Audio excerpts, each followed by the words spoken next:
केला जाईल। प्रवीण दरेकर। सभापती महोदय, निविदा प्रक्रियेच्या माध्यमातून या क्लासेसची निवड केली जाते आणि काही क्लास चालक हे त्या ठिकाणी विद्यार्थ्यांना आमिष दाखवतात आणि कोट्यवधी रुपयाचा मलिदा त्या ठिकाणी लाटतात आणि त्यावर सभापती महोदय पर्याय म्हणून स्पर्धा परीक्षा पूर्व प्रशिक्षण कार्यक्रम अंमलबजावणी संनियंत्रण समिती जी आहे तिने एक कॅप लागू केला आणि 200 विद्यार्थी संख्येचं समान धोरण आणलं। परंतु सभापती महोदय, त्यामधनं सगळ्या क्लास चालकांना न्याय मिळेल अशा प्रकारची आणि समान संधी मिळेल किंवा मोनोपोली रद्द होईल अशा प्रकारची अपेक्षा होती। परंतु काही क्लासेस चालकांनी शक्कल लढवली की एकाच क्लासच्या विविध जिल्ह्यात शाखा अनेक काढल्या आणि त्याच्यामुळे या धोरणाचा पूर्णपणे मंत्री महोदय त्या ठिकाणी फज्जा उडालेला आहे। सभापती महोदय, हा काही स्वायत्त संस्थांकडून राबवण्यात येणारा कार्यक्रम जो आहे पूर्व प्रशिक्षण कार्यक्रम हा लाखभर रुपये नाही तर कोट्यवधी रुपयाचा या ठिकाणी व्यवहार यामध्ये होत असतो। फेक आयडी वगैरे संदर्भात सन्माननीय डावखरे साहेबांनी सांगितलेलं आहे आणि सभापती महोदय, केंद्र सरकारनं डिजिटल प्रशिक्षण संकल्पना राबवली आणि त्याला प्रतिसादही चांगल्या प्रकारे मिळालेला आहे आणि मग जर आपण अशा प्रकारची जर डिजिटल संकल्पना राबवली तर गैरव्यवहारही कमी होईल, योग्य पद्धतीनं प्रशिक्षण होईल। तर सभापती महोदय, माझा प्रश्न पर्टिक्युलर हा आहे की या सगळ्या स्वायत्त संस्थांच्या माध्यमातून ज्या स्पर्धा परीक्षा मोठ्या प्रमाणावर होतात आणि गैरव्यवहार होतात त्यासाठी आपण या घोटाळ्याची चौकशी करण्यासाठी SIT समिती नेमणार का आणि या योजनेतील अंमलबजावणी त्रुटी गैरव्यवहार किंवा मुलांना होणारा फायदा, मुलांची पात्रता वयोमर्यादा निश्चित करणं, मानवी हस्तक्षेप कमी करणं, डिजिटल प्रशिक्षण देणं याचा एक सर्वकष असा अभ्यास करण्यासाठी व उपाययोजना सुचवण्यासाठी सरकार मुख्य सचिवांच्या अध्यक्षतेखाली या सगळ्याचा विचार करणारी समिती नेमेल का? नाही, पूर्वीच मी सांगितलं की यामध्ये आमचा उच्चस्तरीय अधिकारी एक समिती आम्ही गठीत करतोय पण मुख्य सचिव खातं हे आमचं तसं सक्षम आहे म्हणून आता आम्हाला पुन्हा मुख्य सचिव मग मुख्यमंत्र्याच्या असं करण्यापेक्षा ज्या मुख्य आम्ही आमच्या माझ्याच मला असं वाटतं त्याच खात्यावर आरोप केलेले आहे, भ्रष्टाचाराचे आरोप केलेले आहे, संगनमताचे आरोप केलेले आहे, मग त्याच खात्याच्या अधिकाऱ्याकडे हो अधिक एक लक्षात घ्या उत्तर देता आपण जागेवर बसा। एक लक्षात घ्या, या ठिकाणी जी चौकशी करायची आहे आता तुम्हाला तुमचा पर्टिक्युलर एक तर आम्हाला विद्यार्थ्यांच्या कोणत्याही तक्रारी प्राप्त नाहीत। आता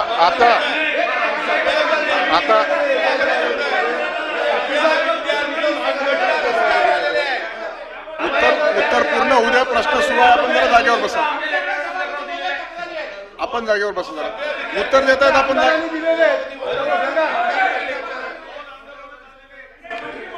SIT नेमणार का हा प्रश्न आहे।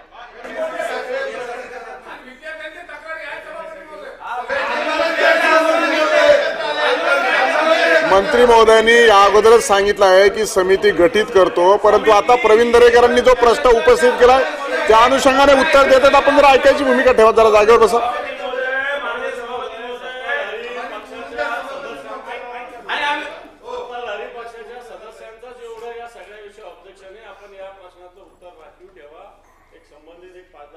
त्याची सभापती महोदय आपण जरा सभापती महोदय मंत्री महोदय उत्तर देतात, आपण जरा खाली बसा ना, आपण जरा बसून या।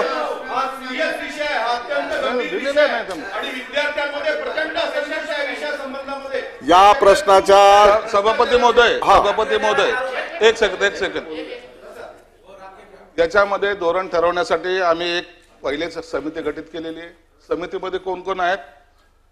अतिरिक्त मुख्य सचिव वित्त हे अध्यक्ष आहेत, अतिरिक्त मुख्य सचिव नियोजन हे सदस्य आहेत, अतिरिक्त मुख्य सचिव बहुजन कल्याण समितीचे सदस्य आहेत, सचिव आदिवासी विभागाचे अतिरिक्त मुख्य सचिव ते सदस्य आहेत, प्रधान सचिव उच्च व तंत्र शिक्षण हे सदस्य आहेत, प्रधान सचिव अल्पसंख्याक हे सदस्य आहेत, प्रधान सचिव सामाजिक न्याय हे सचिव आहेत, सदस्य आहेत, एवढी एक समिती आम्ही केलेली आहे. एक लक्षात घ्या, यामध्ये कोणीही आता जसं प्रवीण दरेकर साहेबांनी सांगितलं की एक मला हे महत्वाचं वाटतं की या प्रश्नाचं जर आपल्याला निराकरण जर करायचं असेल तर ते योग्य मार्गाने गेलं पाहिजे. आता मी हे सुद्धा आम्हाला मान्य आहे. समिती आपण या गठीत- गोष्टी एक समाधान झालेलं आहे. आपण दुसऱ्या प्रश्नाकडे जाऊया. अतिरिक्त मुख्य सचिवाच्या अध्यक्ष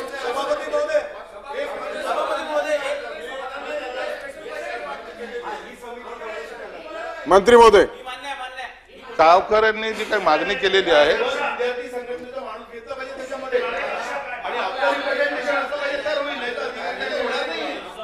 सभापती महोदय,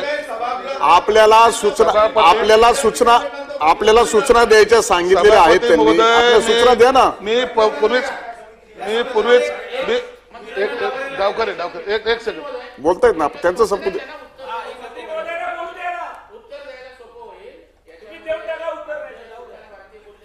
एक विद्यार्थ्यांचा प्रतिनिधी घ्या आणि आमचे निरंजन डावकरे साहेब यांना ते आपल्या सभागृहाच्या वतीने प्रतिनिधी घ्या अशी विनंती आहे.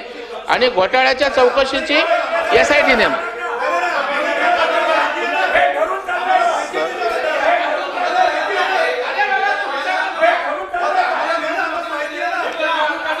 सभापती महोदय, चंद्रकांत दादा ही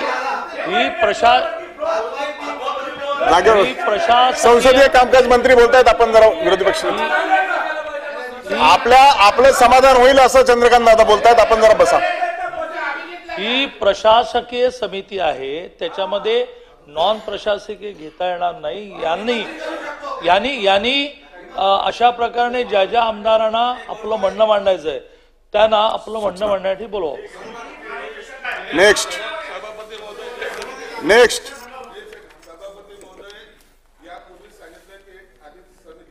केलेली आहे. त्याच्यानंतर मी हेही सांगितलं ज्यांना या विषयाशी संबंधित काही सूचना असतील, काही हरकती असतील किंवा सांगितलेलं आपण करायचं सदाभाऊ असेल, खोत. तर त्यांची सुद्धा या अधिवेशनाच्या पूर्वी एक समिती आपण करू आणि ती आम्हाला मार्गदर्शन करेल किंवा त्या समितीच्या माध्यमातून बाकी कार्यक्रम आपण करू शकतो. सदाभाऊ खोत. सभापती महोदय, या समितीची कार्यकक्षा